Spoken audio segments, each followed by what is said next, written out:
Vakcína proti koronavírusu od spoločnosti Pfizer a BioNTech je účinná na 90%. Výrobcovia už požiadali o jej registráciu na núdzové použitie. Privítala to Európska únia aj Svetová zdravotnícka organizácia.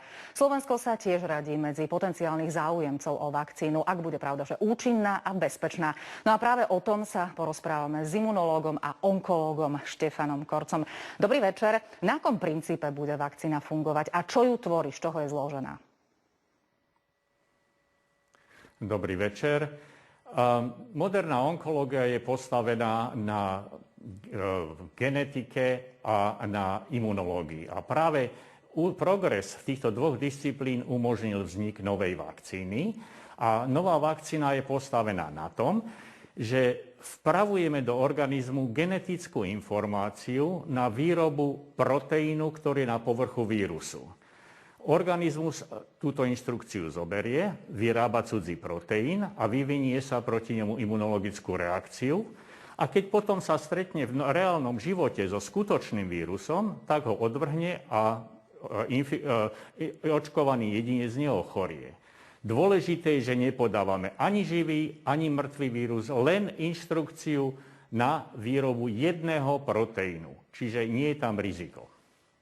Medzi ľuďmi sa šíria pochybnosti. Je možné už teraz s istotou povedať, že vakcína neublíži? Môžu sa časom objaviť nežiaduce účinky? Tak, práve to, tam som mieril. Ten najväčší strašiak je, nenaočkujú mi touto vakcínou ochorenie covidu? Nie, celkom iste nie. My nepodávame vírus, podávame len informáciu na vytvorenie jedného proteínu, jednej čiastky vírusu.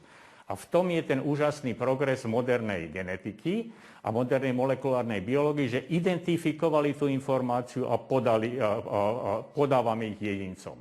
Na druhej strane neskoré účinky vakcinácie ešte nevieme popísať, pretože ešte je krátka doba a počkáme si rok, dva, či sa aj opozdené účinky ukážu, ale dnes už môžem zodpovedne prehlásiť, že riziko naočkovania COVID-19 tam nie je. Ako to bude po podaní vakcíny? Vytvorí sa u človeka doživotná imunita, prípadne dokážu vôbec niektoré vakcíny chrániť po celý život?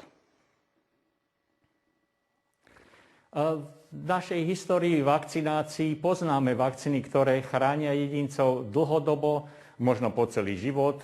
Je to vakcinácia proti obrne, proti kiahňam, proti osýpkam.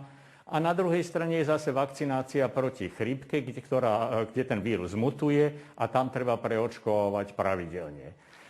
U vírusu COVID-19 zatiaľ nevieme, ako dlho táto imunita potrvá, ale predbežné správy ukazuje, že mesiace a mesiace je imunita dostatočná, čiže veríme, že bude trvať aj dlhodobo. No a ešte posledná otázka. Ako bude zabezpečená dostupnosť vakcín? Je dostatok pracovísk, aby pokryli dopyt celého sveta, samozrejme vrátane Slovenska? Bohužiaľ, toto je problém. Jeden z prvých problémov je to, že vakcína môže byť distribuovaná zatiaľ za teploty minus 80 stupňov Celzia, čiže distribúcia je problém. Aj výroba je problém. Vyrobiť miliardy vakcín pre celé ľudstvo nie je jednoduché. Firma Pfizer má už dnes 3 výrobné pracoviska v Spojených štátoch a 3 v Európe a predpokladá, že do marca budúceho roku by mohli vyrobiť 100 miliónov vakcín, teda keďže sa vakcína podáva dvakrát, pre 50 miliónov ľudí. Ale už ďalšie firmy sú pripravené, meškajú len niekoľko týždňov. Je to firma Moderna, ktorá má podobnú vakcínu a tá takisto bude vyrábať 100 000 milióny vakcín, takže dúfame, že vakcína bude aj na Slovensku dostupná niekedy v polovici budúceho roku. Rozprávali sme sa s imunológom a onkológom Štefanom Korcom.